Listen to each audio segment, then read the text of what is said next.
Hey guys, welcome to my Huniepop tier list. I've had the game for some time now, and I really like it. It's really fun, the girls are superb, the art style is gorgeous, it's just a phenomenal game, and if you can handle adult content, I urge you to try it out. Now I have thought of trying to make a top 12 Huniepop girls video, but I don't feel I know the characters enough to go really in depth about why I'd place them at certain numbers. And just choosing who would go where was difficult enough. But I think a tier list should be doable for me, though my talking about some of the girls might be a bit shorter than with the K-ons. I should also mention that I haven't really played Honeycomb Studio all that much, and that game's more of a business tycoon game anyway, so character personalities aren't really that important, and I'm not the biggest fan of the art style. So I'm only covering the original game. And I'm also going to put the girls in alphabetical order for this one. So let's get started. First is Aiko. She's super fun. You could say the most nonsensical things to her, and more often than not, she'll laugh at it. These birds, am I right? It is kind of a shame she's not that thrilled with being a teacher, since I imagine she's pretty popular.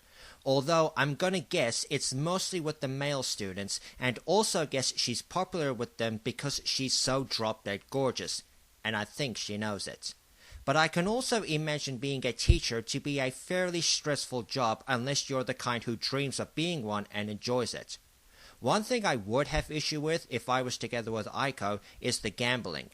I don't know how lucky she is with it, I'm pretty sure she's no Joey Wheeler. But I've always viewed gambling as a massive waste of money, so if we were together, finances might get a bit rocky. But I could still be happy with her, and I'm sure I could cheer her up if she came home from work gloomy. So I put her at A tier. Next is Audrey. Now let's get the obvious out of the way first. I will not deny that Audrey to a lot of people is one of the most insufferable 2D women ever conceived. She's foul-mouthed, sarcastic, bitter, manipulative to men, insensitive, cares only about herself, has no respect for authority. The list goes on. If you absolutely despise her guts, I don't blame you. But I love her. I know she is called a mega bitch for a reason, but she is the kind of bitch who makes me laugh. I find her hilarious when she's on screen. To me, she's like Ray from Pony Pony Dash and Yozora from Haganai. She's super bitchy, but in a way that amuses me. I always smile when engaging with her. If she was fully animated in an anime and acted that way to other characters, however, things would most likely be different, and I would therefore liken her to Perrine from Strike Witches. Now she's not flawless.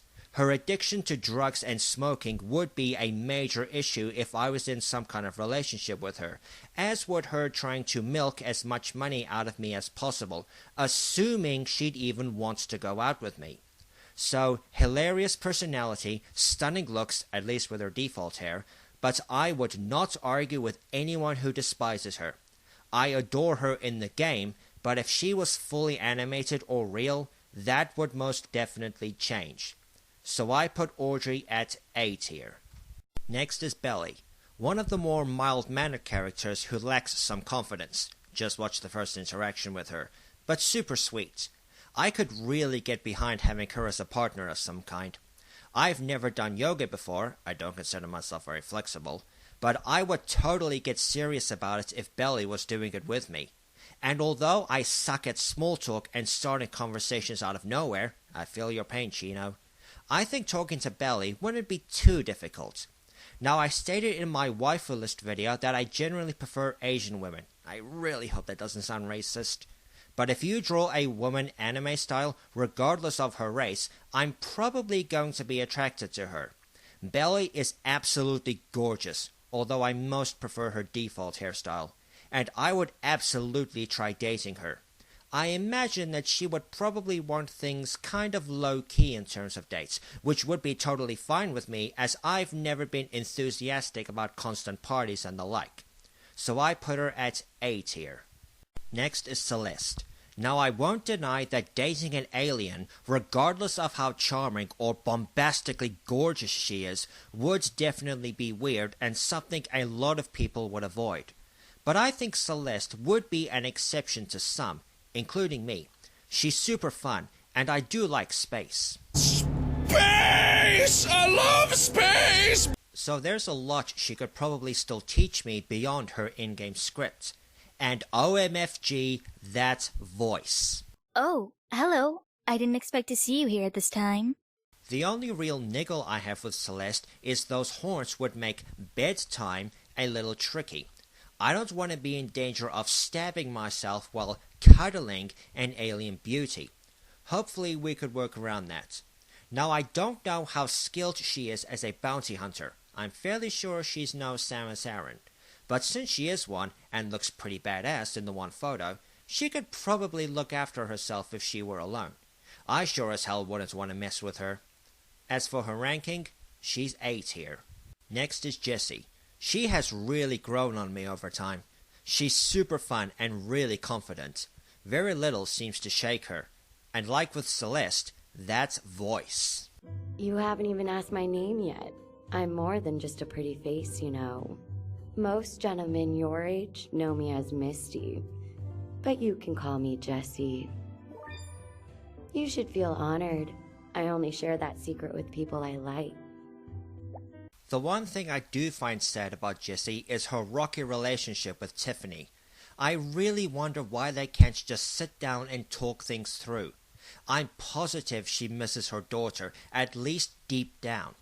Although I can't really blame Tiffany for wanting to keep her distance, because I think it's safe to say a lot of teens would be ashamed of having a porn star for a parent. And the fact that Jessi smokes is another demerit to her. I have nothing against people smoking. If they want to, that's their choice. I've just never been a fan of it. But maybe I could convince her to just never smoke while I'm around. I think she'd be willing to negotiate things. And of course, we have to address how drop-dead gorgeous Jessi is.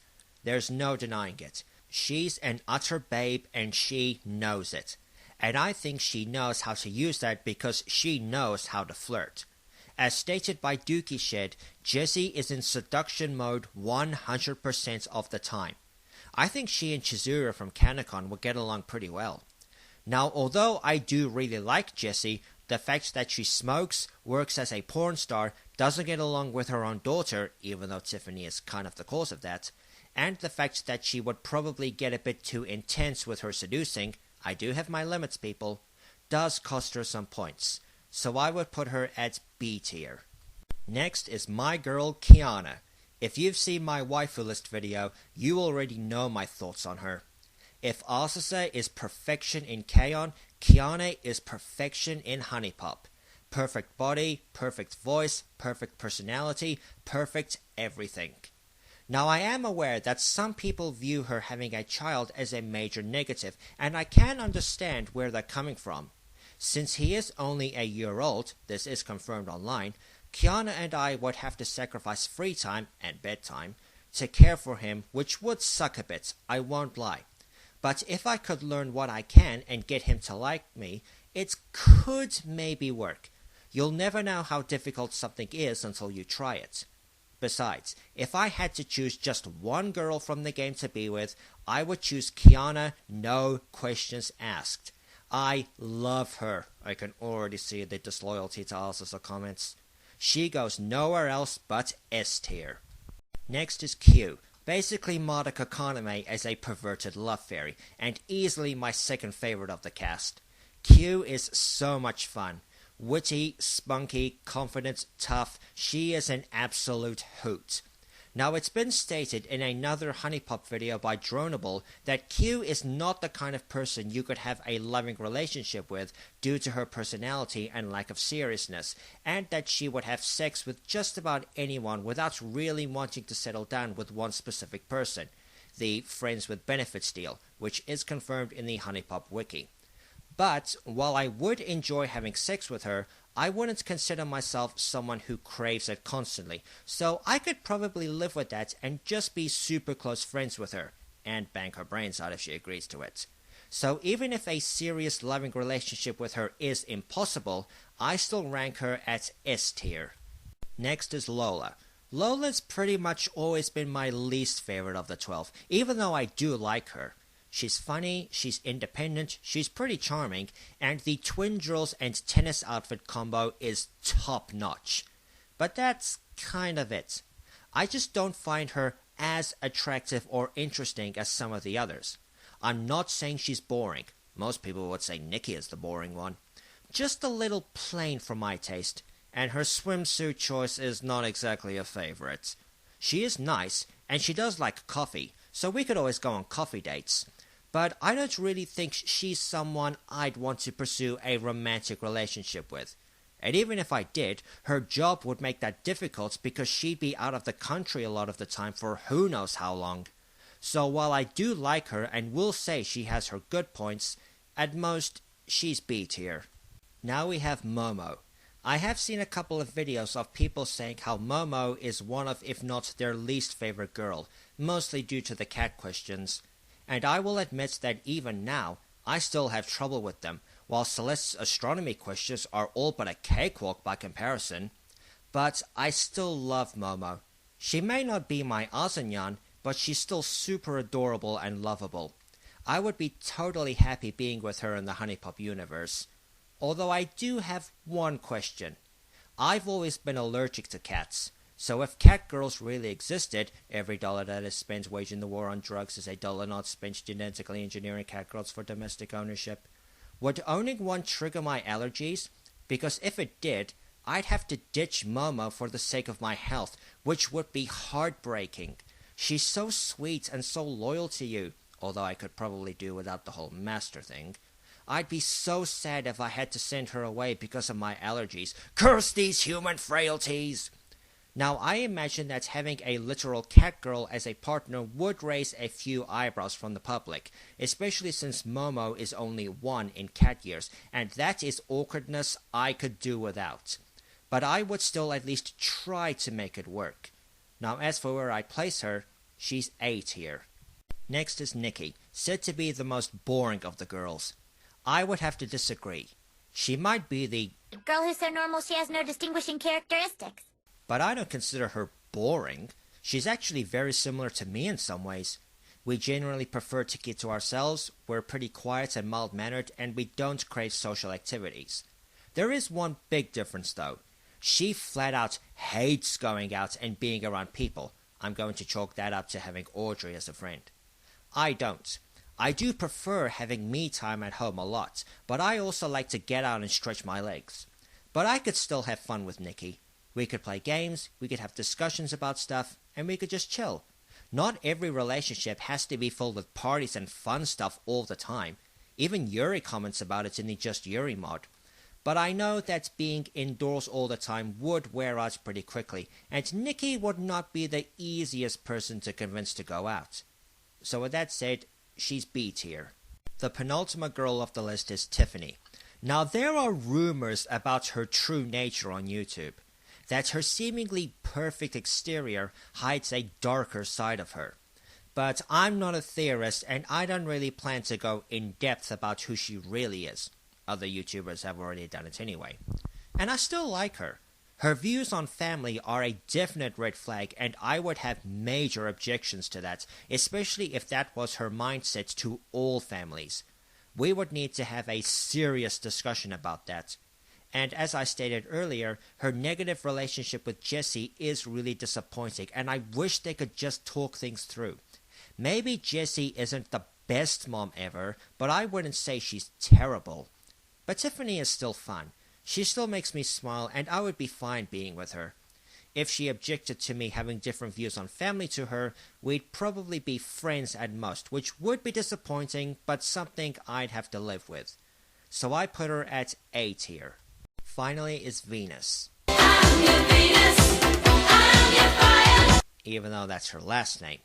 As with Nautica, I don't have that much to say about her. She is still kind of fun, and she is a freaking goddess. That has to account for something. Although some say she doesn't really act like one very well.